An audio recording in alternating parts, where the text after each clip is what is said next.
नमस्कार, ANB news देख रहे हैं आप। मैं हूं आपके साथ पल्लवी राजपूत और हमारे खास कार्यक्रम अपने उत्तराखंड में आप सभी का स्वागत है। और चलिए अब शुरुआत कर लेते हैं खबरों की।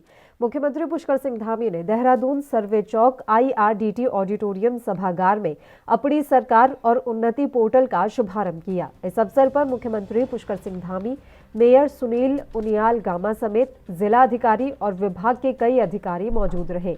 इस मौके पर सीएम धामी ने कहा कि अपनी सरकार पोर्टल के जरिए राज्य के सभी सरकारी विभागों को जोड़ा जाएगा। साथ ही विभागीय प्रक्रिया को और सरलीकरण किया जाना है।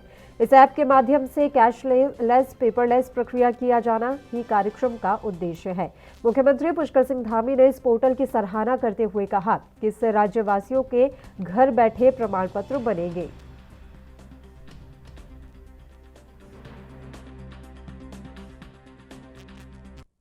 ये पोर्टल आम जनता के लिए, सामान्य जनता के लिए, पूरे उत्तराखंड के लिए बहुत ही लाभकारी होने वाला है, क्योंकि इसके माध्यम से 75 प्रकार की जो समस्याएं हैं वो अपने घर बैठे ही लोग ऑनलाइन से ही जो है उनका समाधान, उनकी प्रगति, उनके बारे में क्या हो रहा है और कितनी उसमें प्रगति हुई है, कितना काम हुआ है, किस प्रकार का उसमें काम किया गया विभागों द्वारा, वो सारी प्रगति रिपोर्ट उस पर आने वाली, तो बहुत आसान हो जाएगा। मुख्यमंत्री पुष्कर सिंह धामी आज से 2 दिवसीय दौरे पर उत्तर प्रदेश की राजधानी लखनऊ में रहेंगे। विधानसभा चुनाव से पहले सीएम धामी का ये दौरा बेहद अहम माना जा रहा है। उत्तराखंड राज्य गठन के 21 साल बाद अभी भी यूपी के साथ परिसंपत्तियों के बंटवारे को लेकर कई मामले लंबित हैं। इसी को लेकर वे योगी सरकार से बात करेंगे। इसके अलावा मुख्यमंत्री धामी लखनऊ विश्वविद्यालय भी जाएंगे, जहां वे अपने छात्र जीवन के दिनों को भी याद करेंगे। बता दें कि पुष्कर सिंह धामी ने लखनऊ विश्वविद्यालय से ही पढ़ाई के दौरान छात्र राजनीति की शुरुआत की थी। वे लखनऊ में अखिल भारतीय विद्यार्थी परिषद से भी लंबे समय तक जुड़े रहे हैं। 2 दिवसीय दौरे में वो यूपी के राज्यपाल से भी मुलाकात करेंगे और 19 नवंबर को वापस राजधानी देहरादून लौटेंगे। वहाँ पर आदित्यनाथ, योगी आदित्यनाथ जी से भी मेरी एक शिष्टाचार भेंट है, विषयों पर बात होगी।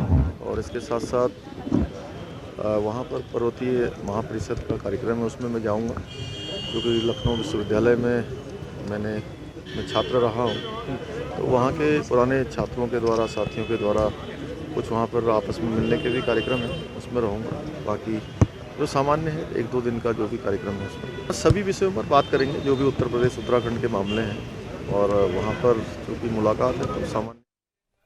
बाजपुर में भारतीय जनता पार्टी के राष्ट्रीय महामंत्री और उत्तराखंड प्रभारी दुष्यंत कुमार गौतम बाजपुर पहुंचे, जहां उन्होंने बीजेपी के कार्यकर्ता सम्मेलन में भाग लिया।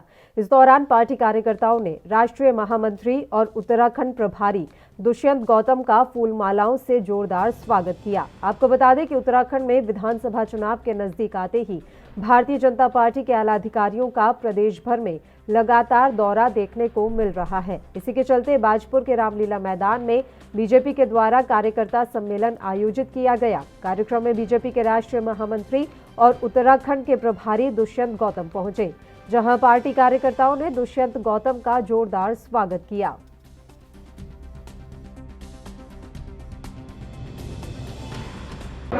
भारतीय जनता पार्टी के एक कार्यकर्ता जो कोरोना काल के अंदर सेवा संगठन के माध्यम से जनता के बीच में गए हैं, जनता का प्यार जीता है उन्होंने, और जनता भारतीय जनता पार्टी नरेंद्र मोदी के साथ में खड़ी है। धामी सरकार उत्तराखंड के लिए लगातार योजनाएं कर रही है और लगातार कार्यक्रम कर रही है। 4.5 साल के अंदर अभी बीत चुके हैं। कांग्रेस ने कोई हमारा आंदोलन, कोई हमारा विरोध नहीं किया। इनकी भी मोहर लगी हुई कि सरकार पाक है, साफ़ सुथरी सरकार है, भ्रष्टाचार नहीं हुआ है। जनता यहाँ पर उत्तराखंड के क्रांतिकारियों का सपना तो उन्होंने देखा था, ऐसे उत्तराखंड का निर्माण भारतीय जनता पार्टी के नेतृत्व में देखती है। जनता पार्टी के कार्यकर्ता बहुत अनुशासित हैं। इस कार्यकर्ता सम्मेलन में सबसे बड़ी देखने की बात है कि आज यहाँ हजारों कार्यकर्ता उमड़े और सूर्य देवता ने भी परीक्षा ली है। इतनी प्रचंड धूप आपके सामने है। और एक बात और बताना चाहता हूँ, ये खरीदे हुए लोग नहीं हैं, ये भारतीय जनता पार्टी का मूलधन है। मैं कहना चाहता हूँ, आज इस कार्यक्रम में जिन लोगों ने अपनी सहभागिता करी है, वो सब लोग अपना डीजल, अपना पेट्रोल अपने पास से अर्पित करके भारतीय जनता पार्टी के लिए आए हैं। मैं ऐसे नमन तुल्य कार्यकर्ताओं का अभिनंदन करता हूँ। और मैं कहना चाहता हूँ कि दुष्यंत गौतम जी का जो हमें पाथ्य मिला है, निश्चित रूप से 2022 में युवा सरकार बनेगी। जो इस पार्टी से चुनाव जीत के गए हैं, वो कभी भी इस भ्रम में ना रहें कि उनका कद बहुत बड़ा था। भारतीय जनता पार्टी बहुत बड़ी थी और भारतीय जनता पार्टी का कद ही बहुत बड़ा था। आने वाले समय में अगर वो किसी गलतफहमी में हैं तो उनकी गलतफहमी भारतीय जनता पार्टी के कार्यकर्ता दूर करेंगे। मिशन 2022 विधानसभा बाजपुर भारतीय जनता पार्टी की सीट होगी और भारतीय जनता पार्टी की झोली। उत्तराखंड में विधानसभा चुनाव नजदीक आते ही जनता को रिझाने के लिए विधायकों के द्वारा विकास के नाम पर खानापूर्ति के प्रयास किए जा रहे हैं। इसी क्रम में आज वन मंत्री हरक सिंह रावत ने कोटद्वार के कार्बेट रिसेप्शन सेंटर पर कालागढ़ टाइगर रिजर्व वन प्रभाग की वेबसाइट लॉन्च की। वन एवं पर्यावरण मंत्री डॉक्टर हरक सिंह रावत ने कहा कि आज टाइगर सफारी वेबसाइट के लॉन्चिंग से लैंसडॉन ही नहीं बल्कि कोटद्वार के लोगों को भी इसका ज्यादा फायदा मिलेगा। वन मंत्री ने एक इंग्लिश अखबार पर सवाल उठाते हुए कहा कि टाइगर सफारी बनाए जाने को लेकर नकारात्मक लेख लिखे गए, उसके बावजूद भी हम टाइगर सफारी खोलने में कामयाब होंगे। जिन अखबारों ने नकारात्मक लेख लिखे, मैं उनका धन्यवाद करता हूं।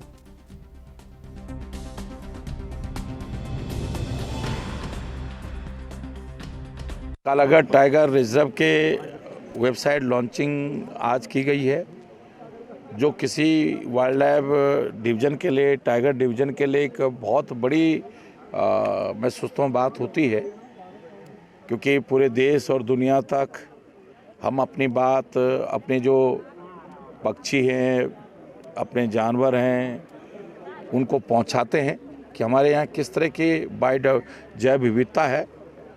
और आज मुझे खुशी है कि आज उसकी Kalagarh tiger reserve national park की वेबसाइट की शुरुआत हमने आज लोकार्पण आज हमारे द्वारा कोटद्वार में इस रिसेप्शन सेंटर पे की गई है।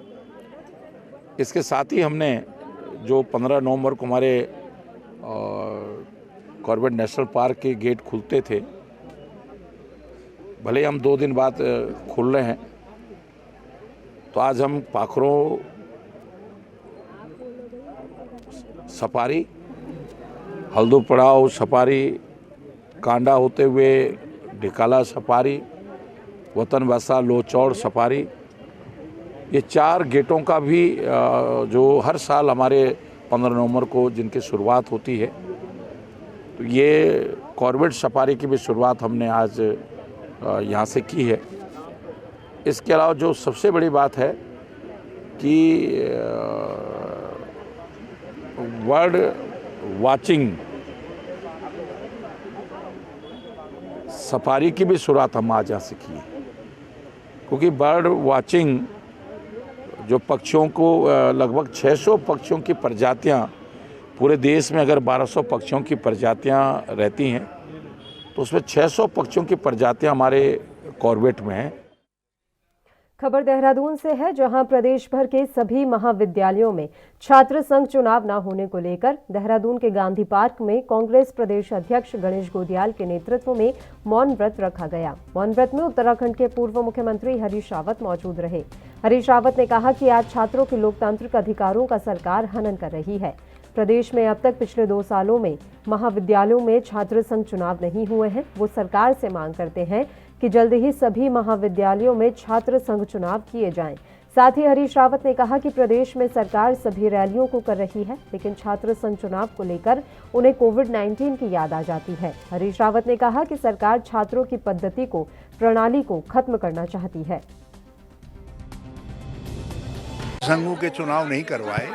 अब जब सब चीजें खोल दी गई हैं, तो केवल छात्र संघों के चुनाव पर प्रतिबंध लगाना, प्रतिबंध को जारी रखना कहीं से भी उचित नहीं है। भाजपा ऐसा लगता है कि युवाओं की इस जनतांत्रिक पद्धति को, प्रणाली को समाप्त करना चाहती है। वो छात्र संघों से चुनाव को समाप्त करना चाहती है और बहाना जो है कोरोना का लिया जा रहा है। जब सारी चीज़ें खोल दी हैं आपने, तो फिर छात्र संघों का चुनाव कराने में आपको क्या दिक्कत है?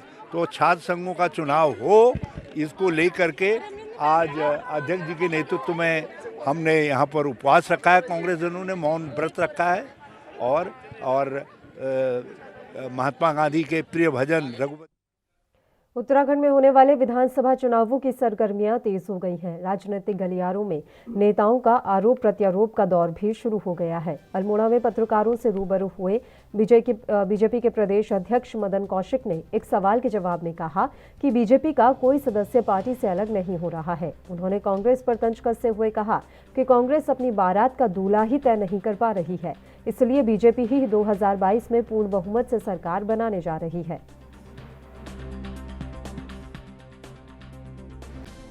सावत का जो चेहरा सामने आ रहा है, क्योंकि एक तरह से अरे कहाँ रहा है भाई, उनमें आपस में झगड़ा देख रहे हैं आप। एक कह रहा है बारात जा रही है, दूल्हा कहाँ है, दूसरे कह रहे बिना दूल्हे के चलो, एक कह रहा है दूल्हा साथ रखो। आपने नहीं देखा उनमें कितनी लड़ाई है। अच्छा सर, जो कांग्रेस से बीजेपी में आए थे वापस जाने की तैयारी में। देश के 5 राज्यों में 2022 विधानसभा चुनाव सिर पर हैं। ऐसे में सभी राजनीतिक पार्टियों ने अपनी अपनी जीत हासिल करने के लिए कमर कस ली है, जिसको लेकर बीजेपी पार्टी पूरी तरह से चुनावी मोड में आ गई है। बीजेपी ने अपनी चुनावी तैयारियां जोरों शोरों पर शुरू कर दी है। बीजेपी एससी मोर्चा के राष्ट्रीय कार्यकारिणी के विशेष सदस्य भगवत प्रसाद मकवाना बाजपुर पहुंचे। इस दौरान मकवाना ने कहा कि बीएसपी सुप्रीमो मायावती दलित की बेटी नहीं बल्कि दौलत की बेटी बनकर रह गई है। अब बीएसपी की हवा निकल चुकी है।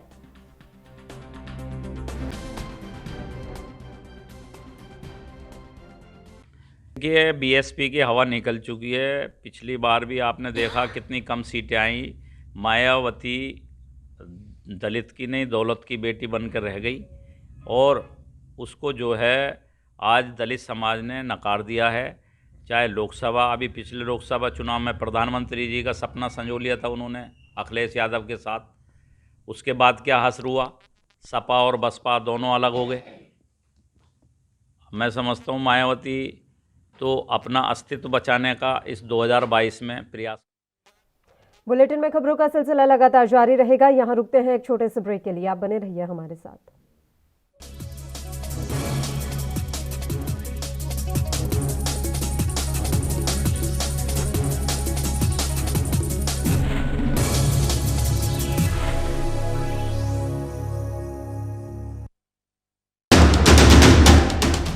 राष्ट्र धर्म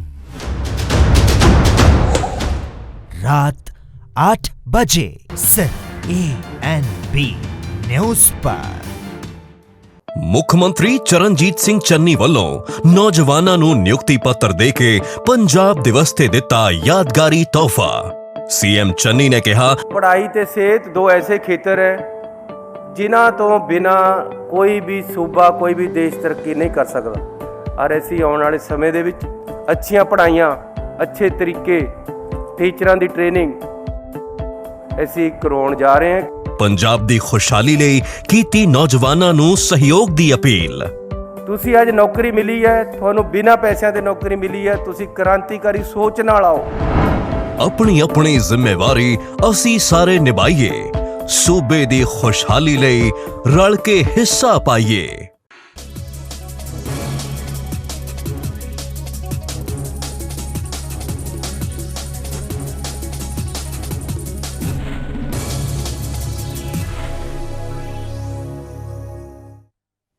ब्रेक के बाद एक बार फिर से आप सभी का स्वागत है। बढ़ते हैं कुछ और खबरों की ओर।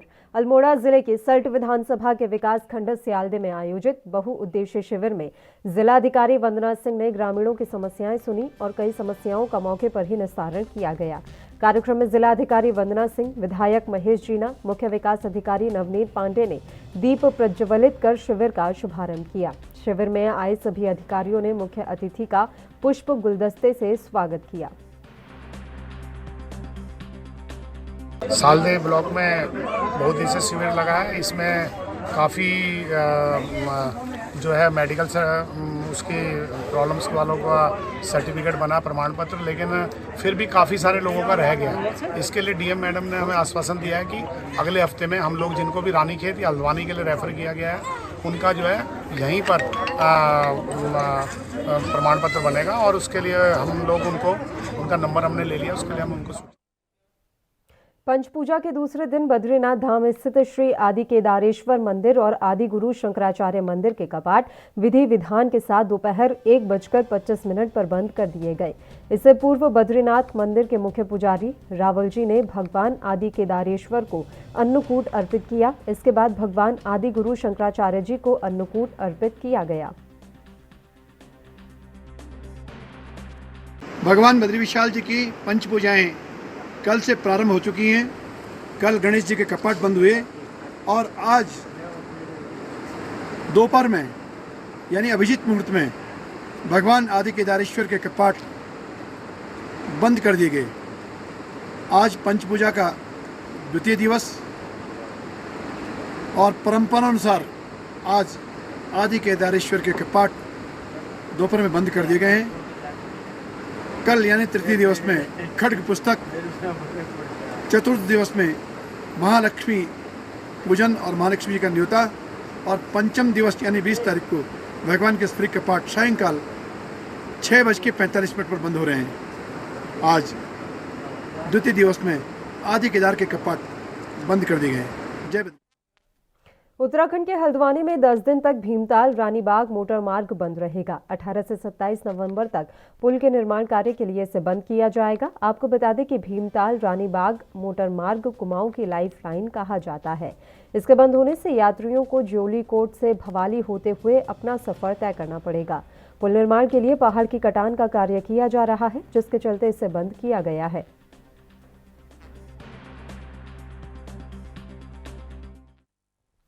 प्रदेश भर में संभागीय परिवहन विभाग उत्तराखंड परिवहन कर्मचारी संघ की ओर से आज से अनिश्चितकालीन हड़ताल शुरू कर दी गई है। अल्मोड़ा के संभागीय परिवहन कार्यालय में कर्मचारियों ने परिवहन सचिव के खिलाफ नारेबाजी की। वरिष्ठ प्रशासनिक अधिकारियों में कटौती और कर्मचारियों के पदों की संख्या कम करने को लेकर कर्मचारियों में भारी आक्रोश है। उत्तराखंड परिवहन कर्मचारी संघ के प्रदेश सचिव रवि आर्य ने बताया कि लगातार कर्मचारियों की संख्या कम कर दी गई है और वरिष्ठ प्रशासनिक पदों को भी कम कर दिया गया है।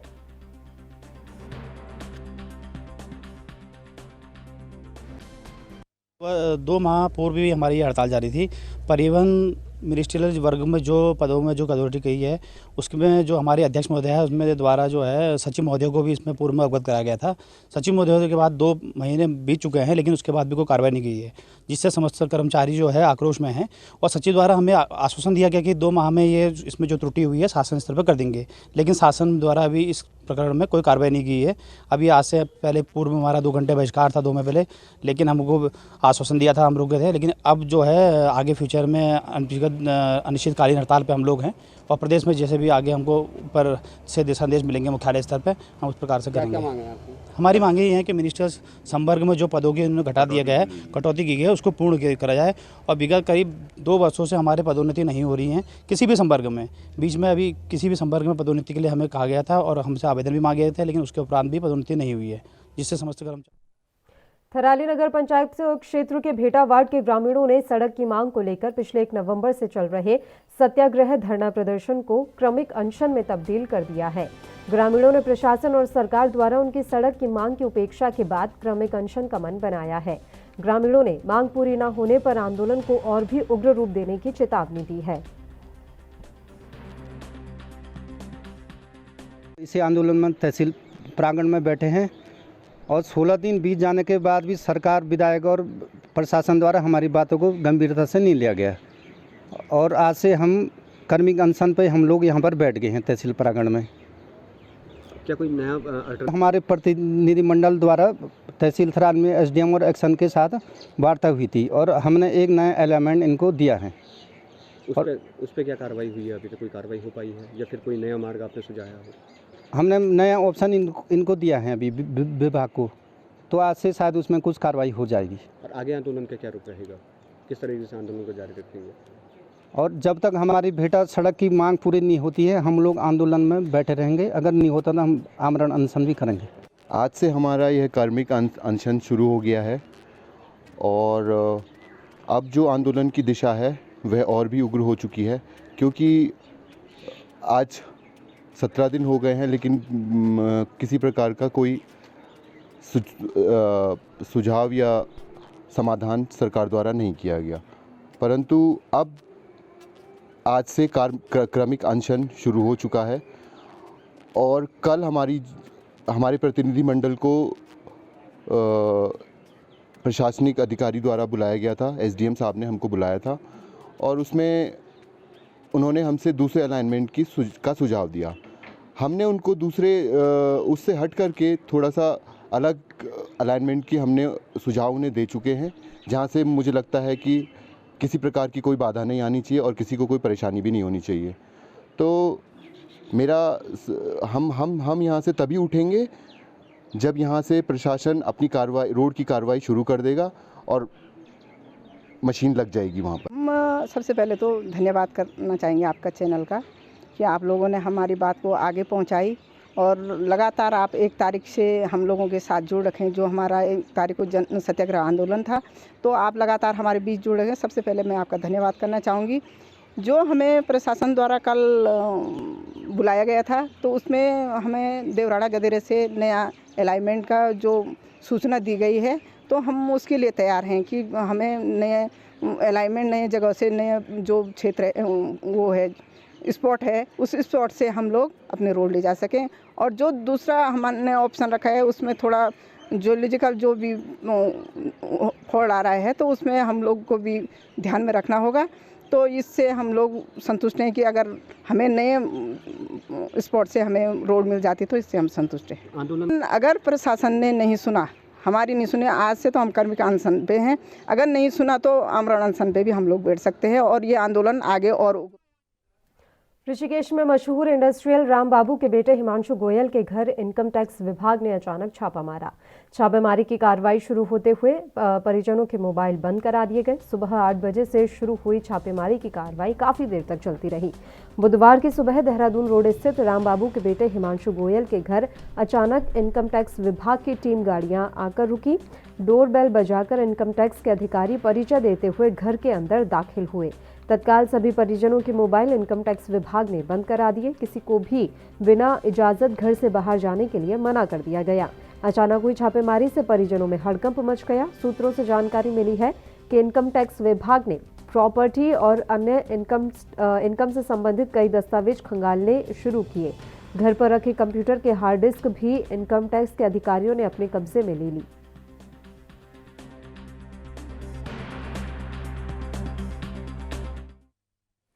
हरिद्वार से देहरादून तक नशे का कारोबार बढ़ता जा रहा है। हरिद्वार के रानीपुर कोतवाली क्षेत्र स्थित मेडिकल की दुकानों से युवक प्रतिबंधित इंजेक्शन और कैप्सूल खरीदकर नशे की गर्त में जा रहे हैं। ऐसे में सवाल उठता है कि नशे के कारोबारियों पर ड्रग्स विभाग की ओर से समय समय पर कार्रवाई की जाती है, तो फिर मेडिकल संचालक कैसे धड़ल्ले से नशे का अवैध कारोबार कर रहे हैं।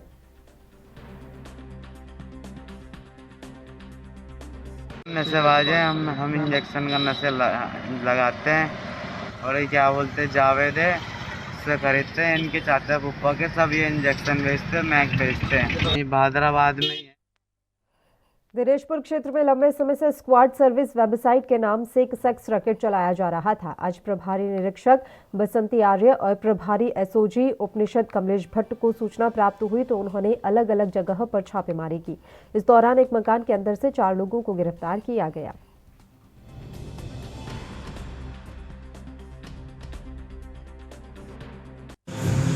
कल एक सूचना मिली थी हमें कि यहाँ दिनेशपुर क्षेत्र में कुछ लोग किराए के मकान में लेकर के कुछ अनैतिक कार्य कर रहे हैं और युवक युवतियों को जो है उनको ऊंचे दामों पर भेजा जा रहा है ग्राहकों के पास में। तो एंटी वुमन टीम और एसओजी टीम द्वारा उस मकान पे छापा मारा गया, तो उसमें 3 युवक और 2 महिलाएं जो हैं वो मिले थे और जिसमें से एक नाबालिग भी लड़की थी। तो उनके खिलाफ अनैतिक देह व्यापार निवारण में थाना दिनेशपुर में हमने मुकदमा पंजीकृत किया था। इनके द्वारा जो है कई समय से जो है ऑनलाइन जो है एक कोई रुद्रपुर स्क्वाड के नाम से वेबसाइट बनाई गई है। उसमें नेट कनेक्ट के माध्यम से ये लोग युवतियों से बात करके पैसों का लालच दे करके अपने जाल में फंसा करके और ऊंचे दामों पर उनको ग्राहक तक भेजा जाता है और 50% ये लोग। कोटद्वार के लैंसडाउन थाना क्षेत्र के अंतर्गत फतेहपुर में जमीनी विवाद को लेकर 2 पक्षों में चाकूबाजी हुई। हालांकि चाकूबाजी में घायल हुए व्यक्ति की हालत सामान्य बताई जा रही है। पुलिस क्षेत्राधिकारी कोटद्वार अनिल कुमार जोशी ने बताया कि फतेहपुर में चाकूबाजी की घटना हुई है, जो कि जमीनी विवाद को लेकर हुई। घायल व्यक्ति के शरीर में 4 जगह पर चोट आई है।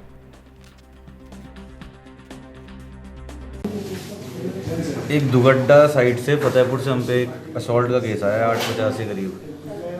इसमें 4 वुंड हैं इनके, 2 उंगलियों में हैं, 2 छाती में हैं और एक गले में है। 5 हो गए टोटल ना। 3 साइड वुंड हैं और इनके द्वारा बताया गया है कि इनके खुपरी द्वारा वार हुआ। अभी पेशेंट स्टेबल हैं। इसी के साथ इस बुलेटिन में फिलहाल के लिए इतना ही। मुझे दीजिए इजाजत। देश और प्रदेश के तमाम ताज़ा खबरों के लिए आप देखते रहिए ANB न्यूज़। नमस्कार।